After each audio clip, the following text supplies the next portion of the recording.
So this is my firm, Layari Financial. I am a financial planning firm in Southern California. I'm based in Fullerton, and I started it in 2022. I've been in the industry since 2007, so I was a junior in college. I went to Cal State Long Beach, of course. I graduated in 2010, and I served throughout my decade plus of experience. I've served high net worth people. What that means is over $1 million of investment assets. So if you didn't have $1 million to work with us, we kind of had to turn you away to other advisors. So our minimum was $1 million just to work. So doctors, lawyers, and dentists. And so at a point in my career, I felt that I was only serving the rich and making them richer. And I wasn't getting a lot of intrinsic value anymore. So a few years ago, I started my own practice to help people like myself, like the people around me, to help build their foundation so they can make the first $1 million. This is my wife, Johanna. She went to Cal State Pomona, or Cal Poly Pomona. We were dating for 10 years. We met in college. And then we are almost married for about 10 years, so about 20 years we've known each other. We have 3 beautiful kids, Aria and Layla, and then I have a baby boy, Jordan, who's 2 years old. Named my company after my 2 daughters, Layla and Aria, as Layari, and that's very important to me because family is one of my top priorities, and that's how I treat all my clients. It's like one of the members of my family. I'm Filipino, so if you know any other Filipinos out there, we're very hospitable and caring. So I founded Layari to help talented creatives and professionals just level up their personal finance, improve financial literacy, and always have the go-to for the big and small life decisions. My job truly as a personal CFO for individuals and business owners is to really relate with them and make money simple. Because money is a very complicated subject, it can get really complex, and my job is really to simplify it for them so that they can understand, and then so they can make decisions faster. Professional qualifications, all this means is that I'm dedicated to my craft. This is all I know. CFP is the gold standard in the financial services industry, Certified Financial Planner. I also specialize in retirement planning, and then APMA is portfolio management. These are different membership organizations within our industry, so I definitely encourage you as a student to get involved in some of these organizations early on so you can start networking with a lot of professionals. Well, personal finance is really a long-term relationship. It's not a transaction. It's not a, hey, I think you should do X, Y, and Z, see you later. It's more about, let's hold hands, let's go through it together, because there's going to be a lot of ups and downs in life, and a lot of transitions, and a lot of things that you need to make decisions on, so you want to partner with somebody to guide you through those tough decisions. My clients have thriving careers, growing families, and motivated to take it to the next level. And my clients are going through transitions, whether they're making $300 to $500K a year, or maybe they're starting to have families, or buying a house, starting a practice, or a business, or Airbnb, or whatever it is. But the experiences for my firm that makes me different is the listening and empathy. I create a space, a safe zone, where we can talk about money freely. Oftentimes, money is very emotional, and it can get cause a lot of anxiety. And so what we really want to do is create a space where we can talk freely about it and openly, so we can increase confidence in your abilities to make decisions. Q&A is super important, and then education focus. So my job really is to teach you how to fish and not give you the fish. Quick word on ethics. I'm a fee-only advisor, and so that means I don't sell products or get commissions.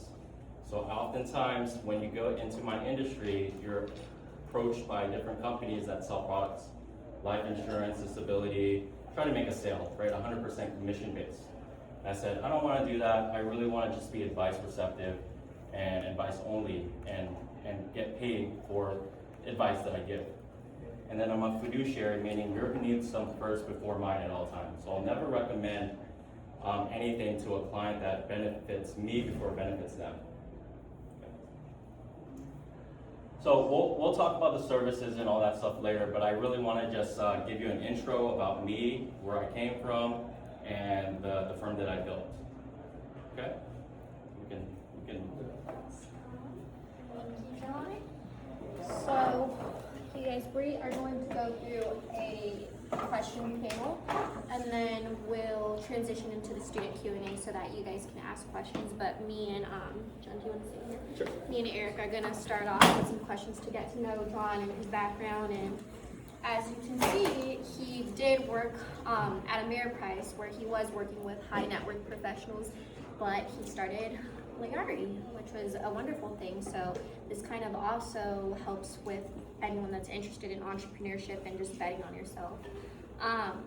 So after learning about your leave from Ameriprise and launching your own firm, Liari, John, looking back, what key lessons or skills did you take from working at larger firms that helped you transition into entrepreneurship? Thank you, Victoria, for that question. I mean, I worked a decade plus at corporate finance, and it's more of a bigger setting of employees. So my first job was in Seal Beach at a wealth management firm, which is about 5 people.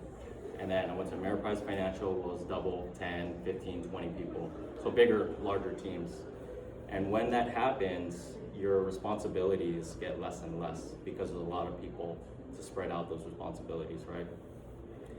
So in corporate finance, I learned a lot of different roles and a lot of different hats. And so that helped me shape me as a business owner to learn everything about either compliance or business management or just the investments, financial planning, human resource stuff. You see all of it in a business, and then that's when I can translate everything that I learned, best practices from all these wealth advisors in the best in the state, and create my own practice.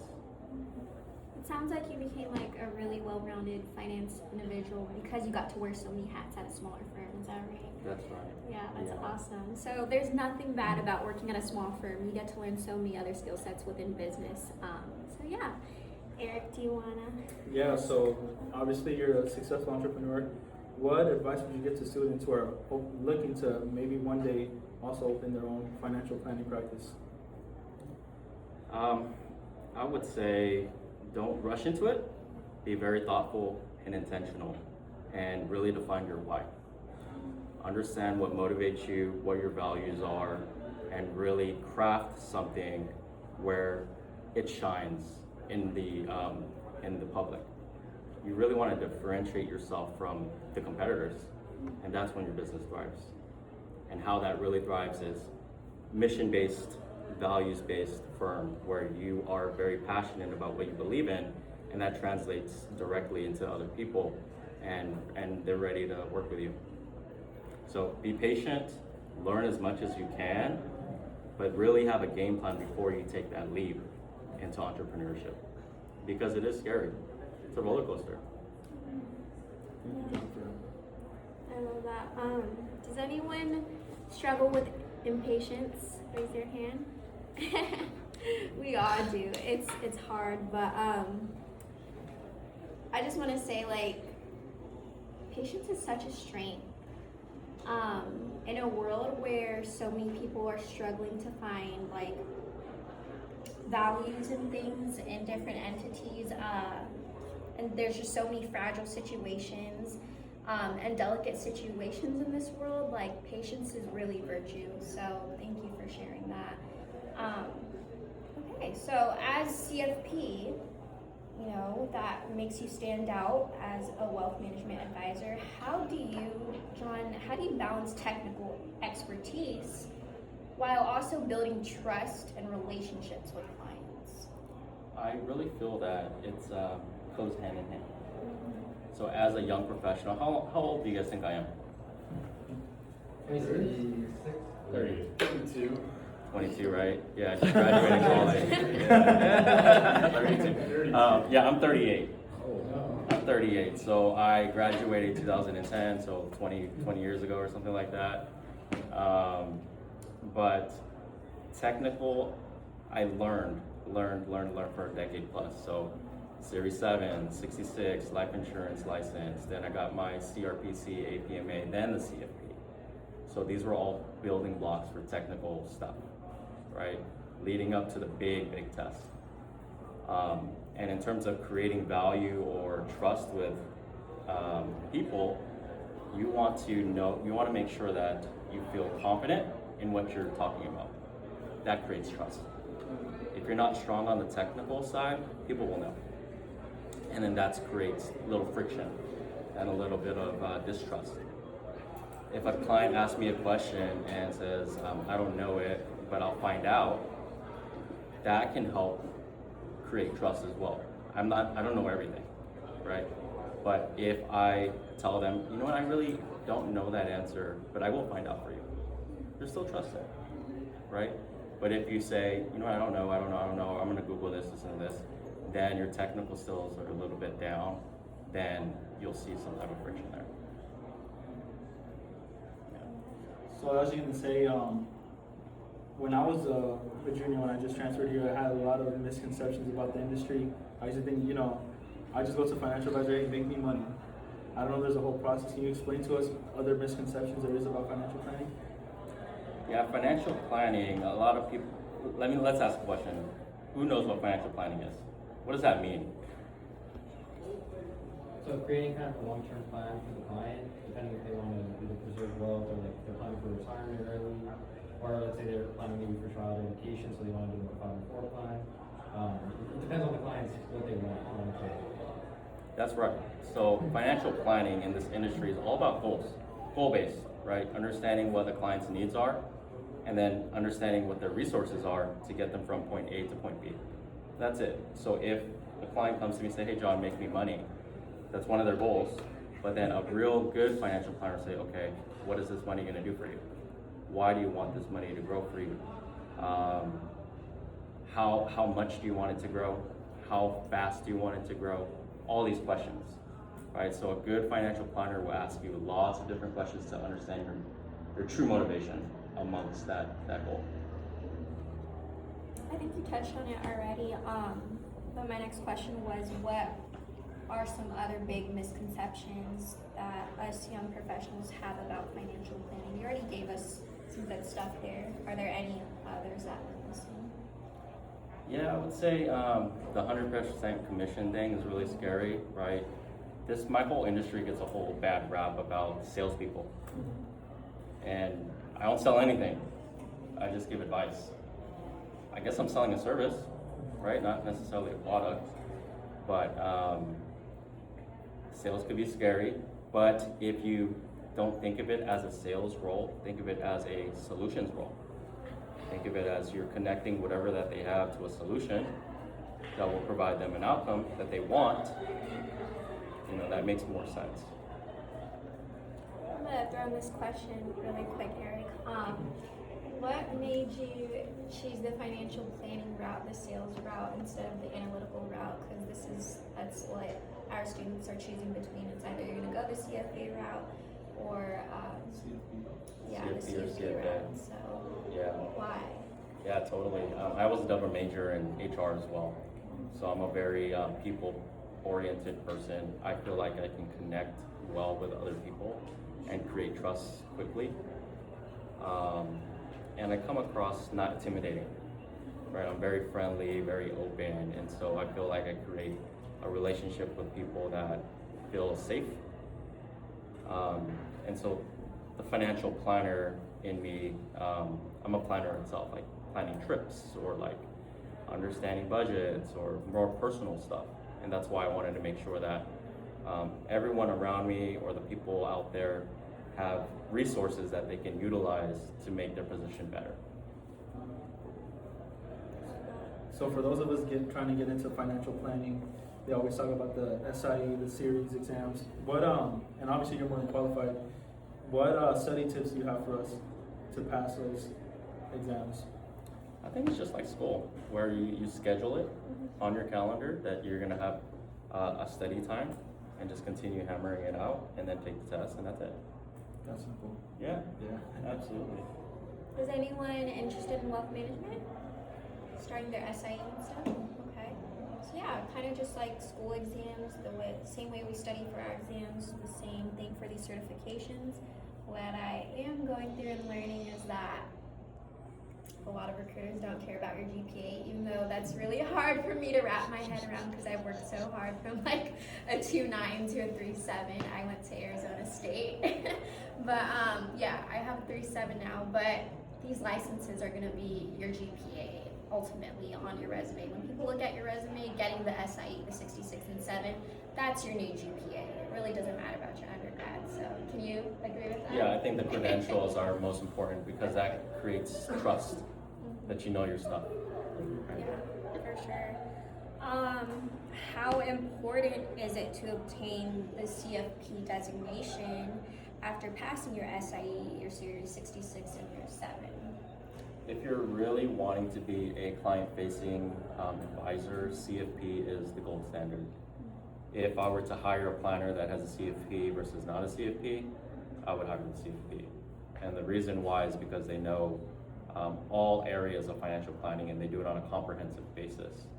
So meaning they can all connect all the dots. It's like a big puzzle piece. You talk about one area of finance, they can connect it to the other area. A person that does not have their CFP doesn't have that extra curriculum coursework, plus they don't have experience in the industry, and then they have to have ethics every single year, continuing education, and pass that crazy exam. Like when I passed that exam, it was 2 days, a 2-day exam. It was 8 hours and a 4 hours, 12-hour exam.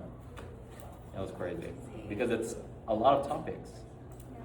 But they split it up now, I think. You have a question, Ben? Yeah, can I ask a question? Yeah. Working with, I guess, lower net worth individuals, that's kind of like a two-part question. Do you find them to be less risk tolerant? And then also, during like our current market where it's like, people are kind of thinking we're in a bubble, do you find it difficult to, I guess, diversify your clients' portfolios to like mitigate that risk and put them in like different investments such as maybe like 5% alternative like Bitcoin or something like that? Is it difficult? Is it more difficult working with, I guess, lower net worth clients in that respect? So I wouldn't say net worth dictates risk tolerance. Okay, so there can be super low risk, low net worth people, but they're high risk takers, right?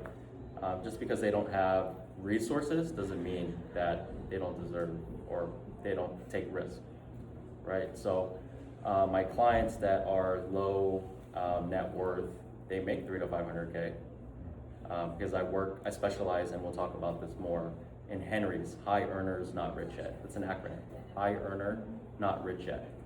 So my clients are in their 30s and 40s. They make 300 to 500K a year. They don't know what to do with their money, so they spend it and travel and eat food and buy Rolexes and all this and that. And they just need me to tell them what to do, right? To save or to build a portfolio or this and that.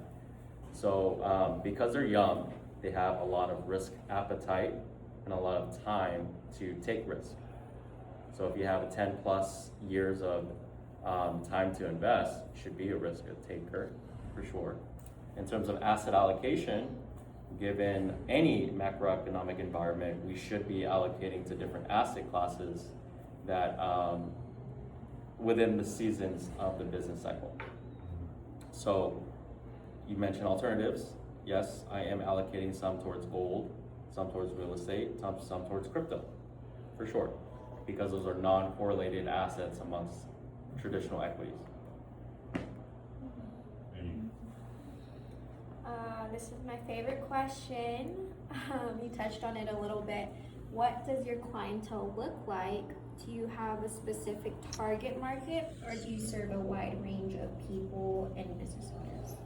The majority of my clients are in SoCal, so LA based. They are in the entertainment type industry, so I have music artists, I have restaurateurs, I have actors. I try to serve the people that are underserved, the people that are non-traditional, because they all deserve a true financial planner too. So I serve that market niche. They're my age, 30s and 40s, just getting their career started or life started, building families, and they make a lot of money, but they just spend it all. And so they need a lot of tax help because they make a lot of money. And then really they're just building that portfolio because we're doing systematic savings, building an investment portfolio, buying houses. I literally got a text from my client saying, hey John, I'm about to make a splurge purchase on a Rolex. What do I do? I get this all the time.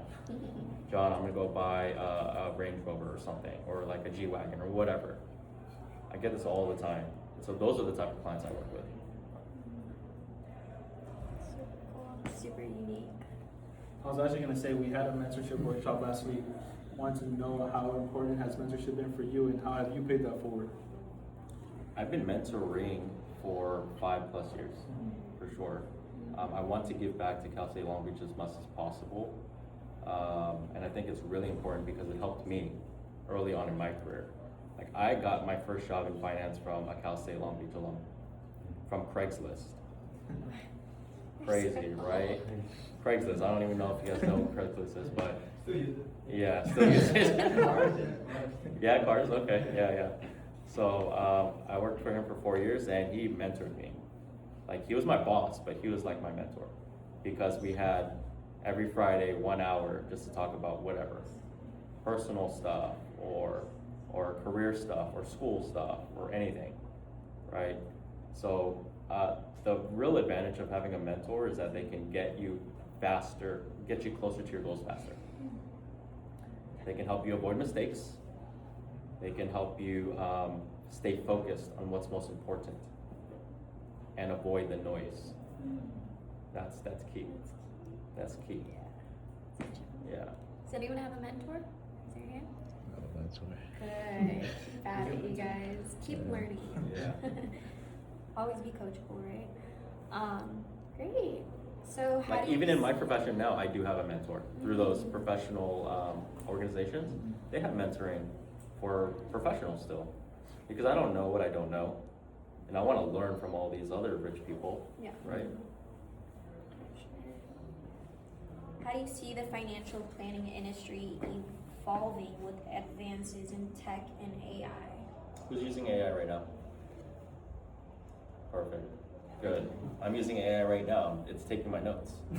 Oh, cool. It's recording all this stuff so I can piece out all these gems that I'm giving you guys and doing in a summary, right? And then I can use it for social media, and I can do this for all my clients that are entrepreneurs, right? So if you're not using AI, you're behind, for sure.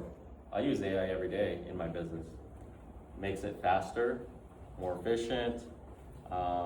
Client service is way easier, right? Because clients ask me things all the time, and I can just tell AI to like draft me up an email or whatever, right? If I'm hiring somebody and they're not using AI, they're at a disadvantage. So I would for sure use somebody that knows how to use AI, because I'm going to use that person to build me AI systems or to like streamline processes, or because we can get so much done faster. And AI is not going to replace us because there's a human element, right? So as a financial advisor, they want someone to talk to relate, to bond, to build relationships with. AI is not going to do that. Well, we want to let you guys have an opportunity to jump in and ask John some questions. I know you probably get tired of being Victoria always up here and talking, so who wants to? Daryl. What was the best way you was able to build your book of business, especially like client base as a financial planner? When you were starting, were you cold calling? How did you bring your clients that you have when you first started to where you're doing this now? I got lucky. I've never done a cold call in my life, which is amazing. It's dope, right? And when I started my practice, I brought 0 clients with me. I said I wanted to start from scratch, okay? Because I wanted to build something that was authentic, unique, different. That's really why I left, is I wanted to provide a service or product that is not out there in the marketplace that people will be attracted to. And that's what true entrepreneurship is. Finding a need and building it, a product for it, right? So my first client was a friend or a family. And this person introduced me to 20 people. And now they're all clients, right? So it's all referral based. Every client that I take on now, they have to be a COI, center of influence. And this new client that comes in, they have to be influential in their circle. Because once this new client gets my service, they're going to be telling all the other people that are in their circle, and they'll come aboard. Right? I don't do any marketing. I don't do anything. It's more about everyone just comes to me, and if I have time, then I'll take them on. So now I'm starting to turn away clients. Like, when you started your own company, what were some struggles you faced? Like, okay, you said like getting your customers and stuff like that, but what were like some struggles that you faced with opening your own like company? You're on your own. You don't have anyone to talk to. It's like not a team, right? You don't have a boss. You don't have an assistant. So you have to wear all those hats. And that's why corporate trained me to wear all those hats. In my whole career, I literally climbed up the ladder to a business owner. It is a struggle when you first start because you don't know where the next dollar is going to come from. So you really have to hone in on your service and your process and what you really want to achieve. And then once you like drawing out all the noise and just be fully focused, because I didn't have a plan B. I said, this is the only thing that I'm going to do. I'm never going back to the 9 to 5, traded it in for a 24/7, and I'm not going back. You currently have no employees either, you're like everything's on your own stuff. So I'm a solopreneur right now, but I absolutely need to hire, for sure.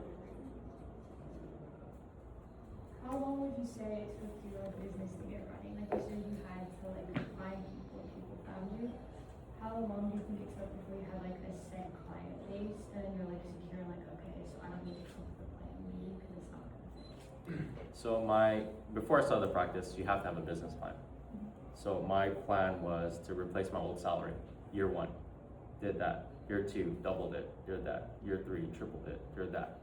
So taking on 1 or 2 new clients every single month. That's what happened. And it's kind of like maybe anomaly or exponential growth or something, but when good energy comes out, good things come back in, right? So it does take time, but don't lose hope or faith. It's more persevere and believe in yourself and bet on yourself, and things will work out. And sometimes it's luck, right? I don't know if you were gonna do this later, but can you explain the fee only? Yeah, Do you so know that no commission, just flat fee, or is it any service you give? yeah, so it depends on complexity. So a low complex client is like a person that comes out of college, has 1 job, and maybe wants to buy a house. Low complexity. Medium complexity is a couple. Maybe they have a kid. Maybe they're in mid-career and want to start a business. And then high complexity is like a doctor that has lots of taxes that I need to figure out. So based on the complexity and the amount of time I invest in the client and the different strategies I implement, dictates the price. Did that answer your question? Yeah, I did. Yeah. Another one, now you said taxes, do you do the tax accounting side too, and find like them tax loopholes per se? So I am studying still to get my enrolled agent, EA, if I want to do taxes. I do rely on CPAs as a team, collaborative team effort, where I say, hey client, you might be a good fit for this CPA. And then I work with the CPA collaboratively for the client.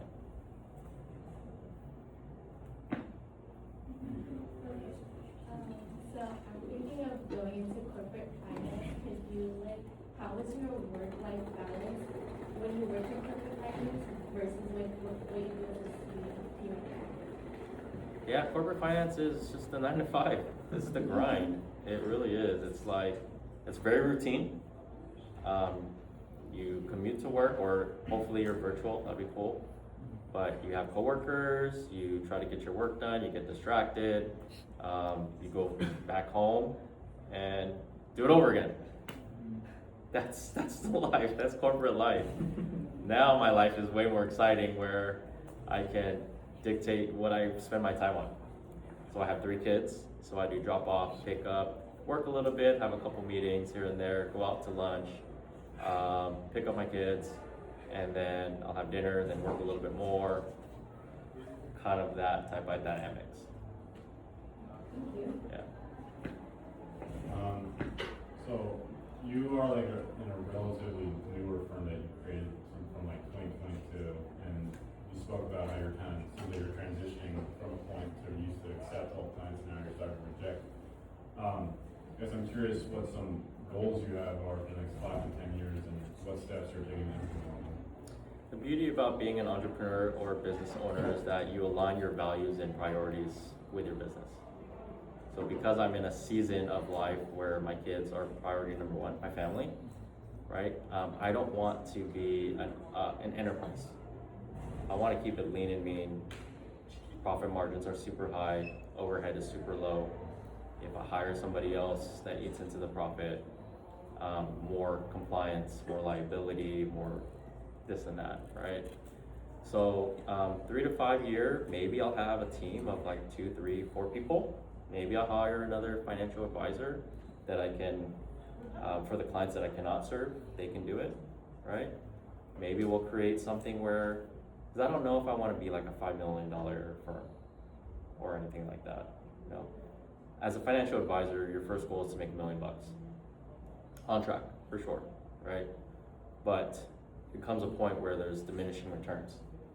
There's not going to be, there's incremental revenue, but a lot more stress. I don't know if I want that, right? So it's a lot. I love life balance. Like I love taking vacations whenever I want. I love working whenever I want. And when I have more employees and the business gets to that level, I can't do that.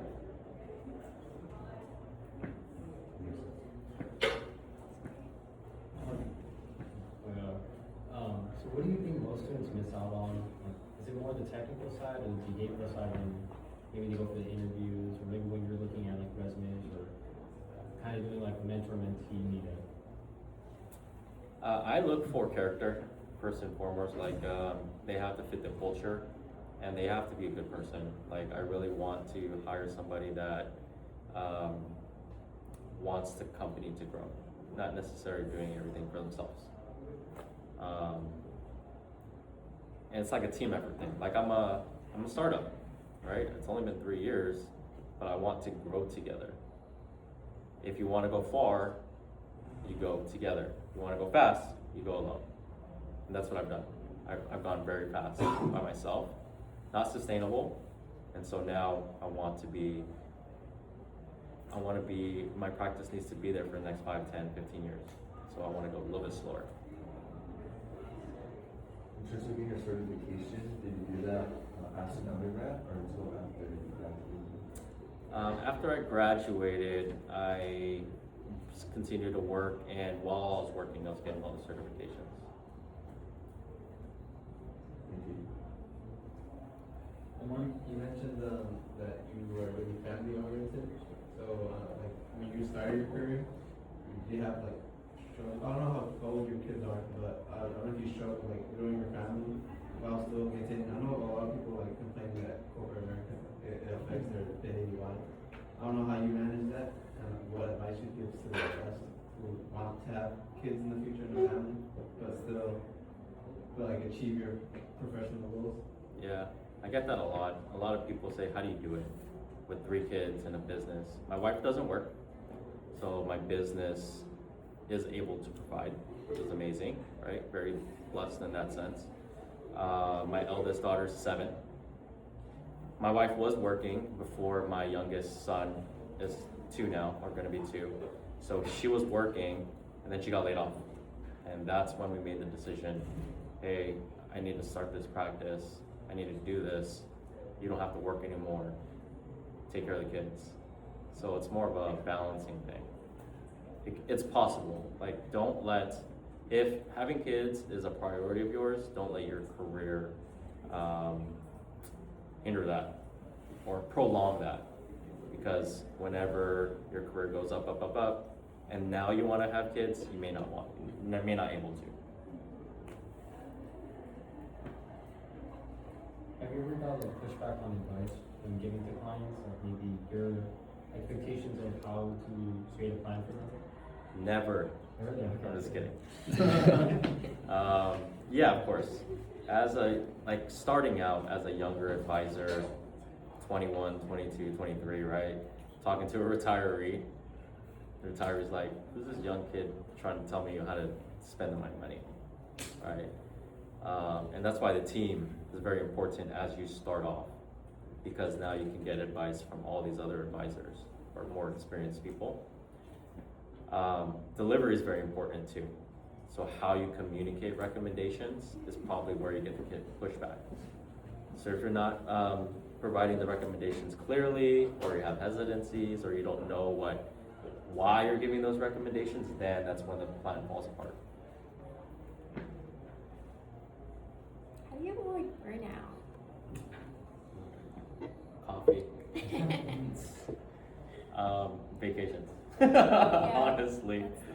Honestly, I don't work 24/7, right? I can turn it on and off whenever, but it's all about priorities and time management. It's like, hey, this can wait, or it's important but not urgent.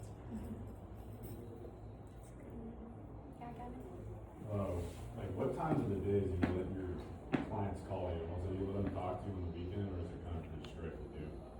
No, so I tell my clients they have 24/7 access to me. That's the difference between me and other planners, right? Gift and a curse, of course, but they're paying me a huge premium for accessibility. Okay, so I want my clients to feel that they have access to me all the time. They can call me anytime they want, because what they ask me is easy stuff. I don't have to solve anything for them. John, I'm thinking about buying a Rolex. What do I do? Or John, I have an open enrollment meeting soon. Can you help me with this? Perfect, let's put it on the calendar. Whatever. It's not urgent where they need me. It can be postponed, or it can wait for another time. But I do very responsive. Like my clients text me, they'll get a response very quickly. And I want them to feel that. That's the premium service.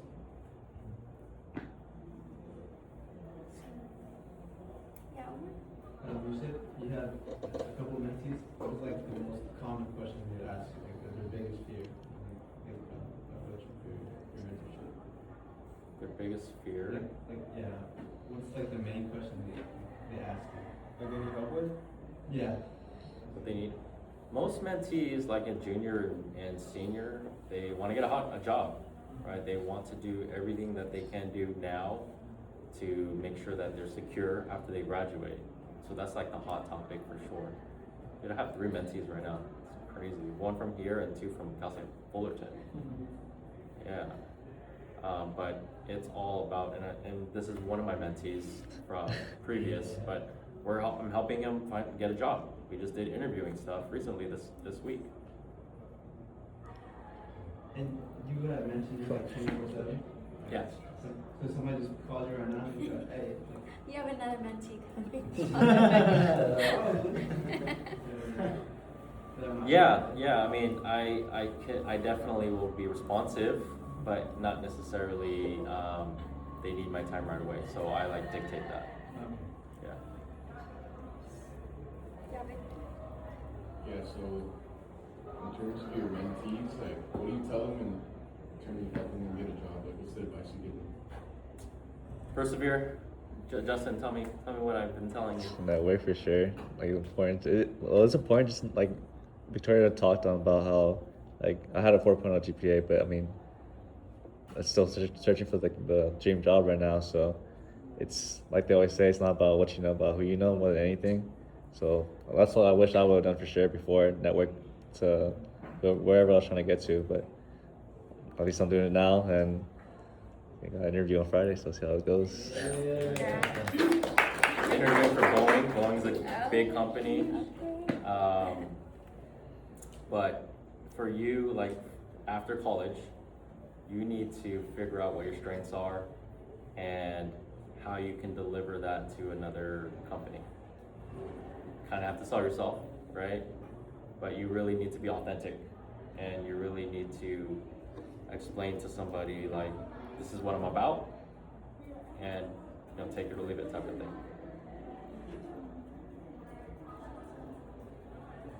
Did you have your job right out of college, or were you actively searching? Yeah, so I mean, as a junior in college, I've had a job since then. Yeah, so 4 years at a boutique wealth management firm in Seal Beach, from a junior till after I graduated 2 years after. Then I went to Ameriprise Financial, and I've had a job ever since. Junior, so 2007. What did you do in terms of preparation for you to be a good candidate to get an internship? As an internship, I never got an internship. It was a part-time job, but the advice I would give to somebody to try to get an internship, again, is to understand you first, because you really have to convince the person hiring you to take you on that you're a good fit for what they want to achieve, right? So make yourself versatile, be adaptive, but also at the same time really lean in on your strengths and what sets yourself apart from other people. Like, what is it that you can do that no one else can? Were there any? Sorry.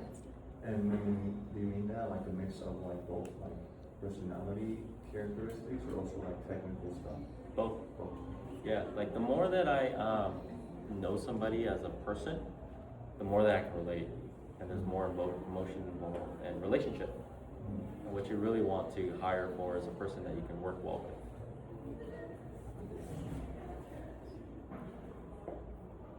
Were there any orgs you were involved or orgs that you recommend while being a college student? SCPD, for sure, right? If you can join a business fraternity, Delta Sigma Pi, yeah, try that. FMA, obviously, you guys are here. I was part of the Filipino PAC, Filipino American Coalition. I was in a fraternity as well. Yeah, just kind of be real well-rounded, Yeah. and then also if you have outside interests, like backpacking or rowing or whatever, that shows character. I'd be cool if someone says on their resume, I was part of the snowboarding club. Oh shit, that's cool, right? So again, those are the things that set yourself apart. Specifically, how did you put that in your resume? Because I do a lot of other things besides school. How would you put that in a resume? Bottom section, I am an expert gamer, or whatever,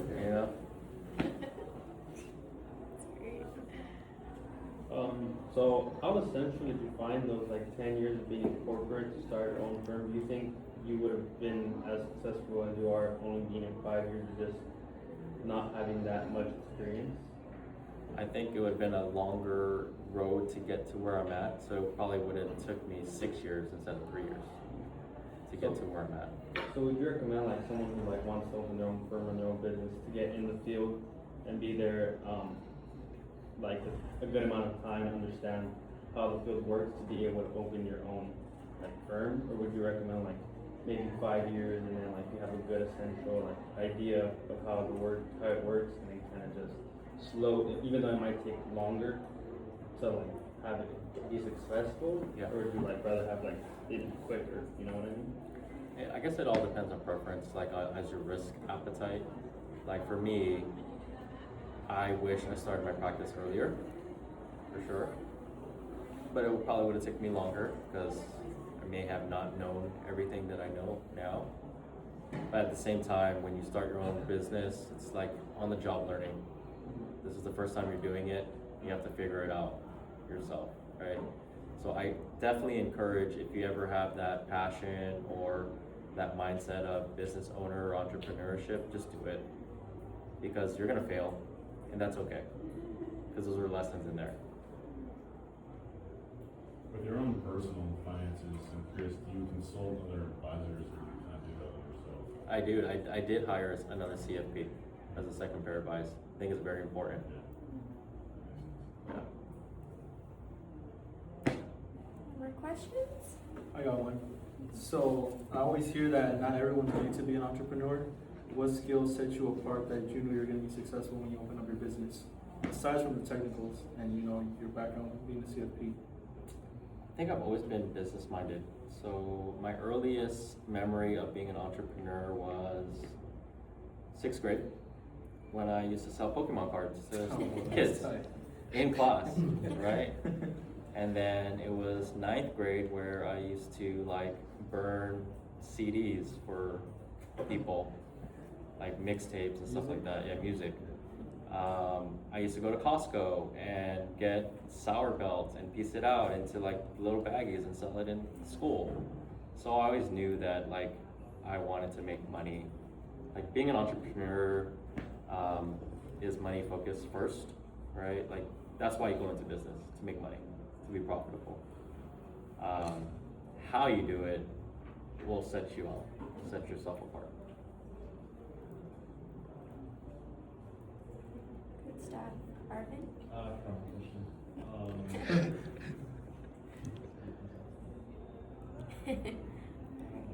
Yeah, question. Sorry. Okay. All right. I think that was extremely productive. That went really well. It was like a conversation, right? So if we have no more questions, we're just going to transition into our group photo and then networking. So Let's give him a round of applause.